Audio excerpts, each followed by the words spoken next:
Hello friends, कैसे हैं आप लोग। आज मैं आपको बताऊंगा एक पोर्टेबल हार्ड डिस्क लेने से पहले आपको क्या क्या ध्यान में रखना चाहिए, क्या क्या टिप्स एंड ट्रिक्स होते हैं आपको एक पोर्टेबल हार्ड डिस्क लेने से पहले। कितनी कैपेसिटी का आपको हार्ड डिस्क लेना चाहिए, कितना आपका रिक्वायरमेंट है, क्या आपका बजट है, आपके बजट के अनुसार से आपको हार्ड डिस्क लेना चाहिए। हार्ड डिस्क के क्या क्या इंपॉर्टेंट फीचर्स हैं जो आपको ध्यान में रखना चाहिए, वो भी मैं आपको इस वीडियो में बताऊँगा। तो बिना देर किए हुए चलिए वीडियो को स्टार्ट करते हैं। अब देखिए कितने तरह का हार्ड ड्राइव होता है। पहला है hard disk drive. Hard disk जो है बेसिकली एक स्पिनिंग थ्योरी पे काम करता है।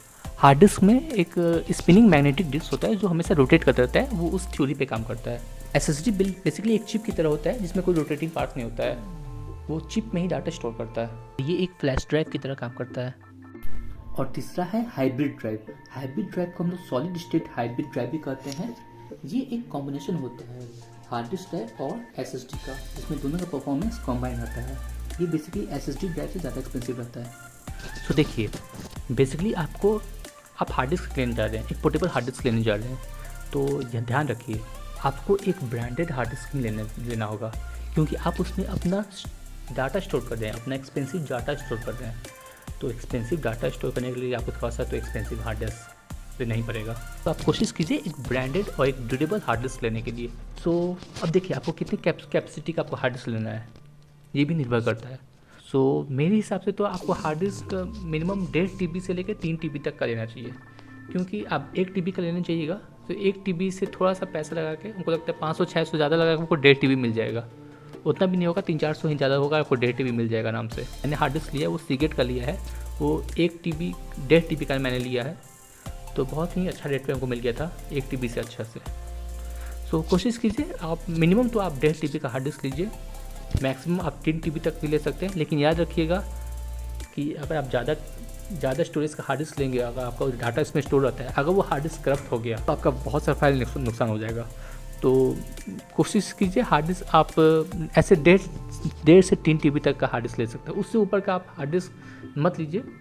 फिर एक हार्ड डिस्क मत लीजिए, दूसरा आप हार्ड डिस्क ले सकते हैं जिसमें आप स्टोर कर सकते हैं।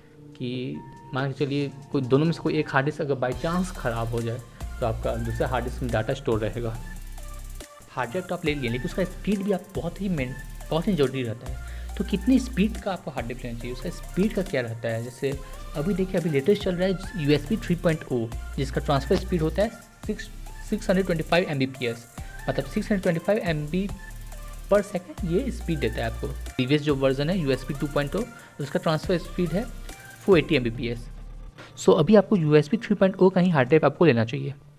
अब देखिए RPM भी बहुत ही मैटर करता है एक हार्ड ड्राइव लेने से पहले। RPM होता है रोटेशन पर मिनट, मतलब 1 मिनट में हार्ड ड्राइव कितनी बार रोटेट करता है। RPM जो है बेसिकली आपका हार्ड ड्राइव में यूज़ होता है। SSD में कोई रोटेशनल फीचर्स नहीं है, वो चिप की तरह काम करता है, तो उसमें यूज़ नहीं होता है। सो RPM जो है वो आपका जितना ज़्यादा रहेगा उतना अच्छा रहेगा। और कम से कम आपको कितना RPM का आपको हार्ड ड्राइव लेना चाहिए, कम से कम आपको 5400 RPM का आपको हार्ड ड्राइव लेना चाहिए, और 2200 RPM तक आप प्रेफर कर सकते हैं। उतना रहे 2200 RPM रहे तो और अच्छा है। अब देखिए हार्ड ड्राइव लेने से पहले एक और फीचर होता है सीक टाइम। अभी सीक टाइम क्या है, ड्राइव में एक हेडर होता है जो आपके एज और ट्रैक के बीच में मूव करता रहता है, कंटिन्यूसली मूव करता रहता है। तो सीक टाइम बेसिकली ये है कि आपका हेडर कितना समय लेता है एज और ट्रैक के बीच में मूव करने में, वो कितना समय लेता है, मतलब कितनी बार वो मूव करता है। तो जितना आपका सीक टाइम कम रहेगा उतना ही अच्छा परफॉर्मेंस आपका एक हार्ड ड्राइव देगा। अब देखिए हार्ड ड्राइव लेने से पहले आपको उसका बफर साइज़ भी जानना चाहिए कि हार्ड ड्राइव में बफर साइज़ क्या है। बफर साइज़ बेसिकली कैच होता है हार्ड ड्राइव का। सो जितना आपका बफर साइज रहेगा उतना बेटर परफॉर्मेंस आपका हार्ड ड्राइव का रहेगा। बफर साइज रिस्पॉन्सिबल होता है एक टेम्पोरी डाटा को स्टोर करने के लिए, जबकि जब भी हार्ड डिस्क को जरूरत हो वो अपना डाटा उस पर ईजिली मूव कर सके। So buffer size basically hard drive के अंदर ही बिल्ट रहता है। कि एक एग्जांपल है बफर साइज का। अब देखिए 2 तरह का हार्ड ड्राइव दिया हुआ है इसमें, एक STD वेस्टर्न डिजिटल है और एक 500 GB का हार्ड ड्राइव है। तो देखिए दोनों 500 GB का हार्ड ड्राइव है। रोटेशनल स्पीड 7200 7200 सेम है। ये 32 MB और 16 MB। 32 MB आपका बफर साइज है, 16 MB आपका बफर साइज है। तो बफर साइज जितना अच्छा रहेगा, जितना ज़्यादा रहेगा, वो बेटर परफॉर्मेंस वो हार्ड ड्राइव वो बेटर परफॉर्म करेगा।